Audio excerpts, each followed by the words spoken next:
Barcelona ने real Madrid को super Copa स्पाना के फाइनल में 3-2 से शिकस्त दी।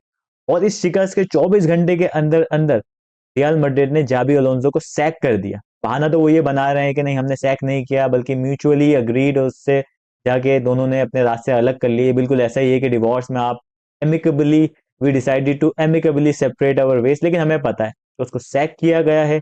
और क्या रीजन है इसका? क्या ये कि बार्सिलोना ने इतनी ह्यूमिलिएटिंग शिकस्त दी कि पूरी की पूरी मिडफील्ड बार्सा कंट्रोल कर रही थी, 70 to 80% पोसेशन बार्सिलोना के पास थी? या फिर ये कि जाबी अलोंसो ड्रेसिंग रूम ही लूज कर गए थे, वो कमांड ही नहीं कर पा रहे थे रिस्पेक्ट या ओबीडियंस अपने खिलाड़ियों की? अगर आप उनके खेल को देखें, अगर आप उनके गेम प्ले को देखो, अगर आप उनके फुटबॉल को देखो, तो ऐसा लग रहा था कि आहिस्ता आहिस्ता खिलाड़ी जाबी अलोंसो की बात मान रहे हैं, ट्रैक बैक भी कर रहे हैं, पैसिंग भी कर रहे हैं और डिफेंड में भी अपना हिस्सा डाल रहे हैं। जो जो वो चाह रहा था वैसी वैसी थोड़ी रिफ्लेक्शन आ रही थी स्क्वाड में। लेकिन अचानक से उसको ये बड़ी हैरानी की बात है कि उनको ये सैक कर दिया। आपने देखा होगा जब जाबी अलोंसो कह रहा था अपने खिलाड़ियों को कि गार्ड ऑफ ऑनर दो बार्सिलोना के जो चैंपियन खिलाड़ी हैं उनको, तो इम्बाप्पे और रोड्रिगो ने उन्हें ऐसी झड़क दिया। ये इससे पता लगता है कि दर हकीकत जाबी अलोंसो खिलाड़ियों की रिस्पेक्ट कमांड नहीं करे। क्या ये खिलाड़ी जिडान के खिलाफ ये चीज कर सकते थे? जिडान के साथ ये चीज कर सकते थे? अगर जिडान इनको बुलाते हैं इन खिलाड़ियों को, तो क्या इम्बाप्पे और रोड्रिगो की हिम्मत होती है करने की? भाई ये जाबी अलोंसो है, ये चैंपियंस लीग विनर है, ये यूरो कप विनर है, ये वर्ल्ड कप विनर है।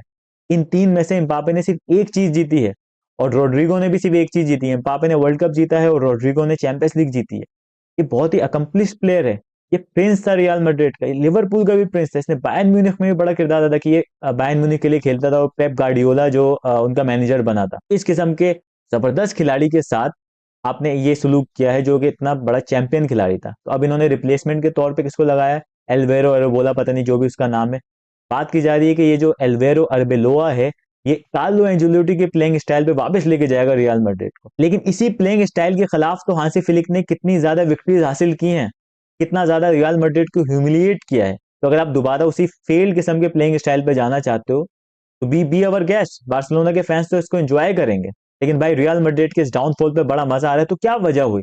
अगर आप इसको थोड़ा देखो तो विनीसियस जूनियर को एक मैच में जाबी अलोंसो ने सब्स्टिट्यूट कर दिया और उसने बड़े एक्शन दिखाया कि मैं तभी इस क्लब में रहना नहीं चाहता, मैं इस क्लब से जाना चाहता हूँ। अब फ्लोरेंटो जो पेरेज है, जो इनका रियल मैड्रिड का प्रेसिडेंट है, वो हर सूरत में विनी जूनियर को रखना चाहता है और विनी जूनियर को ये बात पता है। तो इसलिए वो इतने सारे नखरे दिखा रहा है कि ना मैं अपना नया कॉन्ट्रैक्ट साइन नहीं करूंगा क्योंकि जाबी मेरे साथ ऐसा सलूक करता है। और उसने फिर बाद में अपने इस जेस्चर पे माफी मांगी, सबसे माफी मांगी सिवाय जाबी अलोंसो के। तो इतनी ज्यादा डिसरिस्पेक्ट आप अपने मैनेजर को कर रहे हो जो आपका इतना अकम्प्लिश फॉर्मर प्लेयर है। और पेरेज ने किसका साथ दिया? उस भाई ने विनी जूनियर का साथ दिया बजाय अपने मैनेजर को बैक करने को। तो यहाँ से आपको पता लगता है कि सही तरह से रिस्पेक्ट जाबी अलोंसो को ना खिलाड़ी दे रहे थे और ना ही आपके क्लब का प्रेसिडेंट दे रहा था। ऑब्वियसली बारसा से हारना बहुत ही बड़ी बात थी और इस तरह से हारना, और कंसिस्टेंटली हारे हैं। और आखिरी मरतबा जो ये जीते थे 2-1 से ला लीगा में एल क्लासिको, उसकी सबसे बड़ी वजह थी रफीनिया नहीं था और थोड़ी सी हमारी टीम अनसेटल्ड थी, इस वजह से जीत गए। वो भी बेरली जीते 2-1 से, वहां को इन्होंने बहुत ज्यादा डोमिनेट नहीं किया। जिस किस्म की डोमिनेशन इस फाइनल में बारसा ने दिखाई, क्या उस किस्म की डोमिनेशन इनकी थी? बिल्कुल भी नहीं।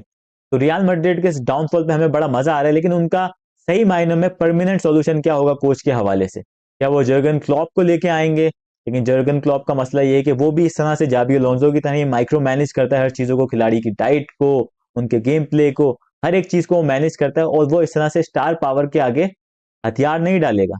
लेकिन रियल मैड्रिड जैसा क्लब है जहाँ स्टार पावर, स्टार प्लेयर्स मायने रखते हैं, वो बिल्कुल अलग तरह से गवर्न होता है। ये लिवरपूल नहीं होगा। तो क्या जर्गन क्लॉप इस किस्म की जॉब को एक्सेप्ट करेंगे? अनलाइकली लगता है। और अगर वो आ भी जाए तो क्योंकि खिलाड़ियों की पावर इतनी ज्यादा है और क्योंकि पेरेस की बैकिंग खिलाड़ियों की होती है हमेशा, तो शायद वो कामयाब नहीं हो पाए। तो क्या फिर जिडान वाला एक्सपेरिमेंट दोबारा करना चाहिए जो कि बड़ा सक्सेसफुल एरा था रियल मैड्रिड का, चैंपियंस लीग के हवाले से सबसे ज्यादा सक्सेसफुल एरा। और ये जो इस किस्म के खिलाड़ी हैं, एम्बाप्पे, विनी जूनियर, रोड्रिगो, ये जिडान को डिसरिस्पेक्ट भी नहीं कर सकते क्योंकि उसका अलग ही और है, उसकी अलग ही कमांड है। तो क्या उस एरा को वापस लाना चाहिए? Best possible resolution real Madrid के लिए तो वही लगता है।